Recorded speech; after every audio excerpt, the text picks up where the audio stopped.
আসসালামু আলাইকুম এভরিওয়ান, কেমন আছেন আমার প্রিয় ভিউয়ার্সরা? আশা করছি যে যেখানে আছেন সবাই অনেক ভালো আছেন, সুস্থ আছেন, নিরাপদে আছেন। আমরাও পরিবারের সকলকে নিয়ে ভালো আছি আলহামদুলিল্লাহ।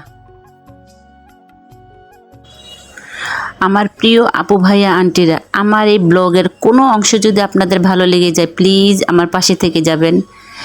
একটা লাইক দিয়ে আমার ভিডিওটা অনেকের মাঝে শেয়ার করে দিবেন আর সাবস্ক্রাইব করে দিবেন আর বেশি বেশি করে শেয়ার করে দিবেন। আমার ছেলে মসজিদে চলে গেল নামাজ পড়ার জন্য। এটা শুক্রবারের করা ব্লগটা। আমি রান্না বসিয়ে দিলাম। আমাদের আবার এখানে গ্যাস নাই, গ্যাস চলে গেছে। এখন এখানে অল্প গ্যাস আছে, তার মধ্যে আমি রান্নাটা বসিয়ে দিলাম। কি করব, কিছু করার নাই, এর মধ্যে আমাদের কাজ করে নিতে হয়। একে তো বাড়ির মধ্যে পানির সমস্যা, তার মধ্যে আবার গ্যাস নাই। যাই হোক, রান্নাটা বসিয়ে দিলাম।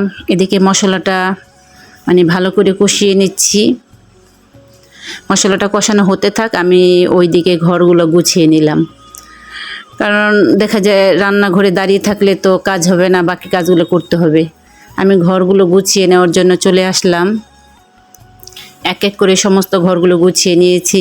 আর আমি বলেছিলাম আমার খাটের পিছনে একটু ফাঁকা জায়গা আসতে ভালো লাগছে না, এই জন্য কিছু কাচের ওয়ালমেট নিয়ে আসছিলাম। সেগুলো একটু কালার করে আমি সাজিয়ে নিয়েছি। এই কালারগুলো কফি কালার আমার ঘরেই ছিল, সেটা দিয়ে এখন আমি আপাতত কালার করে নিয়েছি। পরবর্তীতে আমি কালারগুলো চেঞ্জ করার আমার ইচ্ছা আছে, তখন আমি আপনাদের সাথে আবার শেয়ার করব। আর আমার এই সাজানোটা কেমন হয়েছে আপনারা কমেন্ট করে আমাকে জানাবেন। ঘর গোছানো হয়ে গেছে, আমি রান্না করতে আবার চলে আসছি। মাংসটা দিয়ে ভালো করে কষিয়ে নিলাম।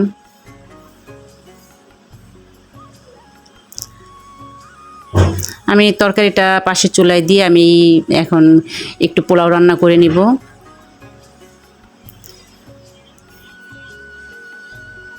এটা এর মাঝে আমি অনেক কাজ করে নিয়েছি। গ্যাসটা যখন একটু বাড়ছে তখনই আমি পোলাওটা রান্না করতে বসাইছি। আমাদের এখানে অনেক কাজকর্ম হয়ে গেছে। এখন রাত্রেবেলা আবার একটুখানি আপনাদের সাথে শেয়ার করলাম। আমার ছেলে দুষ্টুমি করতেছে, আর আমি একটা পুডিং বানিয়েছিলাম, সেটা এখন আমরা সবাই মিলে খাওয়া দাওয়া করবো। তাহলে আমার ব্লগটা কেমন হয়েছে প্লিজ কমেন্ট করে জানাবেন। ভালো লাগলে আমার পাশে থাকবেন। আসসালামু আলাইকুম।